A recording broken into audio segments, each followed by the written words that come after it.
গাইবান্ধায় বাথরুমের ওপর দিয়ে নারীর গোসলের দৃশ্য গোপনে মোবাইলে ধারণ করার সময় এক পুলিশ সদস্যকে হাতে নাতে আটক করেছেন এলাকাবাসী। শনিবার বিকেলে শহরের দক্ষিণ ধানঘড়া এলাকায় এ ঘটনা ঘটে। আটক পুলিশ সদস্যের নাম শাহ আলম। তার বাড়ি লালমনিরহাট জেলার বানভাসা গ্রামে। বর্তমানে গাইবান্ধা পুলিশ লাইন্সে কর্মরত বলে জানা গেছে। স্থানীয়রা জানায়, গাইবান্ধা পৌর শহরের দক্ষিণ ধানঘড়া এলাকায় বাড়ির বাথরুমে গোসল করছিলেন ওই বাড়ির এক নারী। এ সময় বাথরুমের ওপর দিয়ে মোবাইল ফোন দিয়ে ওই নারীর গোসলের দৃশ্য ধারণ করেছিলেন মোহাম্মদ শাহ আলম।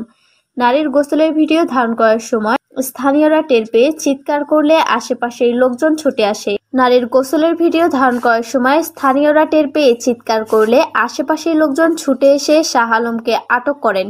পরে গাইবান্ধা সদর থানা পুলিশ খবর পেয়ে তাকে ঘটনাস্থল থেকে উদ্ধার করে নিয়ে যায়।